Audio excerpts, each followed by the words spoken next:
Assalamualaikum warahmatullahi wabarakatuh. Salam sehat, salam sejahtera untuk kita semua. Perkenalkan, nama saya Anissa Harumulatsari, NIM 2001-0428 dari kelas 2A PBSI Universitas Muhammadiyah Purwokerto. Sastra Indonesia saat ini mengalami perkembangan yang pesat dan dinamis. Membicarakan tentang perkembangan sastra pada suatu bangsa, tentunya kita harus membicarakan tentang sejarah sastra itu sendiri. Nah, pada video kali ini, dalam waktu 10 menit ke depan, saya akan sharing ilmu seputar hakikat sejarah sastra beserta kelahiran dan periode kesusastraan Indonesia. Tahukah teman-teman apa itu sejarah sastra? Ya, betul.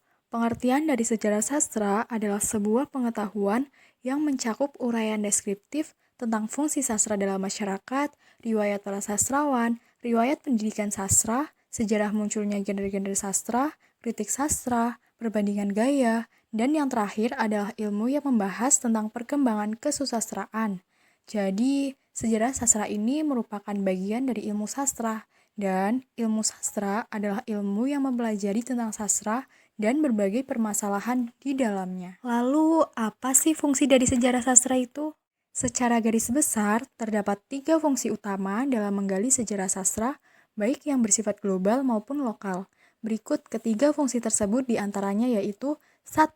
Sejarah sastra sebagai rekonstruksi masa lalu.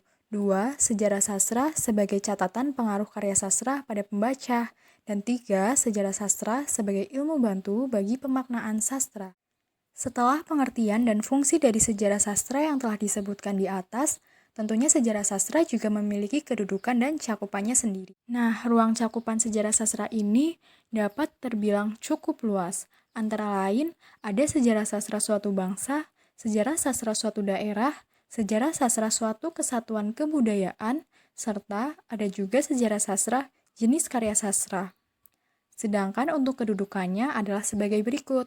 Yang pertama, kedudukan sejarah sastra dalam lingkup ilmu sastra. Seperti yang telah dikatakan sebelumnya, bahwasanya sejarah sastra merupakan salah satu bidang dari kajian ilmu sastra, sedangkan bidang yang lainnya adalah teori sastra dan sejarah sastra. Ketiga bidang tersebut saling berkaitan dan saling berhubungan dalam mengungkap misteri karya sastra. Dalam mempelajari sejarah sastra, teori suatu bangsa tentunya tidak dapat terlepas dari kehidupan masyarakat sebagai pencerminan karya sastra. Sebaliknya, karya sastra suatu bangsa juga tidak dapat terlepas dari teori yang berkembang pada suatu bangsa. Di sisi lain, tumbuhnya teori struktural dalam pendekatan karya sastra disebabkan karena ketidakpuasan orang pada saat melihat karya sastra dari sudut pandang pengarangnya sebagai penghasil karya sastra. Sedangkan tumbuhnya pendekatan pragmatik dalam mengkaji karya sastra merupakan akibat dari beragamnya tanggapan dan penerimaan pembaca terhadap sebuah karya sastra.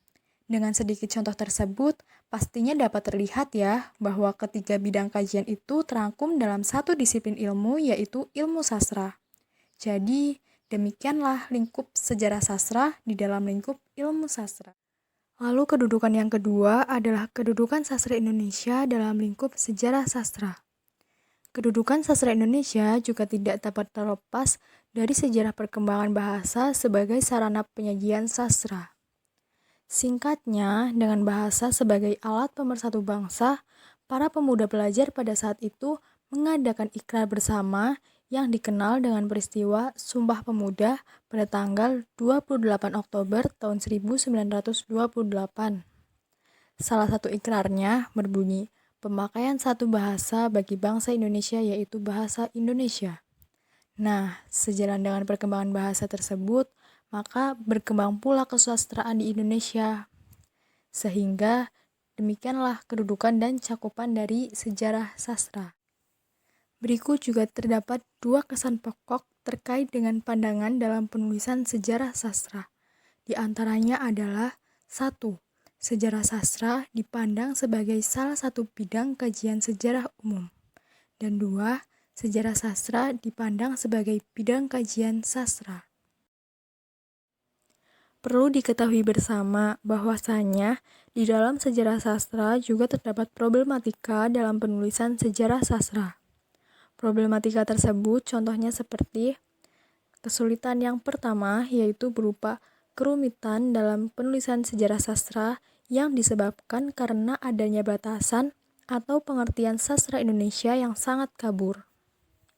Kesulitan yang kedua adalah walaupun usia sastra Indonesia berjumlah sepanjang sastra negara lain, akan tetapi objek karyanya sangatlah berlimpah.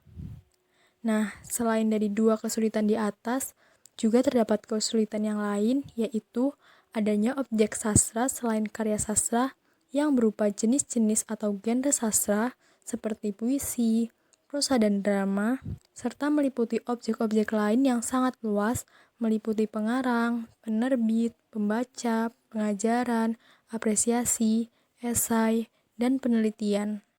Berikutnya, di dalam sejarah sastra tentunya juga ada sastra Indonesia di dalamnya. Lalu, apa sih sastra Indonesia itu? Yang dimaksud dengan sastra Indonesia adalah sebuah istilah yang melingkupi berbagai macam karya sastra di Asia Tenggara. Jadi, secara garis besarnya, sastra Indonesia ini merupakan sastra yang dibuat dari wilayah Indonesia sendiri. Adapun beberapa pendapat para ahli tentang kapan lahirnya sastra Indonesia ini. Yang pertama, menurut Umar Yunus, kesusastraan Indonesia sudah ada sejak 28 Oktober 1928.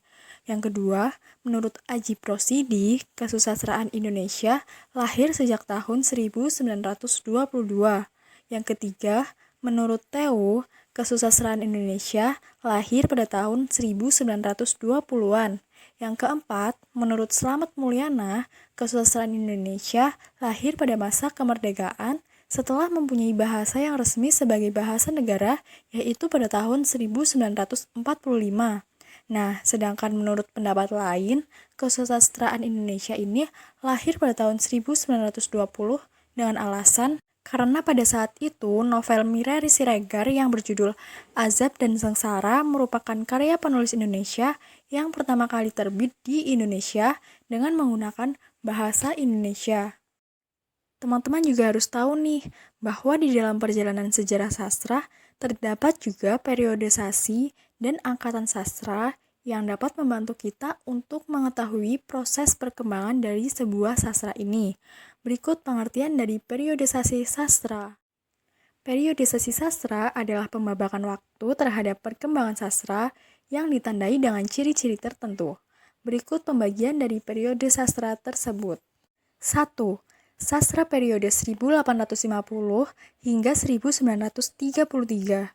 2. Sastra periode 1933 hingga 1942. 3. Sastra periode 1942 hingga 1945. 4. Sastra periode 1945 hingga 1961. 5. Sastra periode 1961 hingga 1971. 6. Sastra periode 1971 hingga 1998. Dan 7. Sastra periode 1998 hingga sekarang. Dalam setiap periode sastra ini tentunya memiliki karakteristik yang berbeda-beda.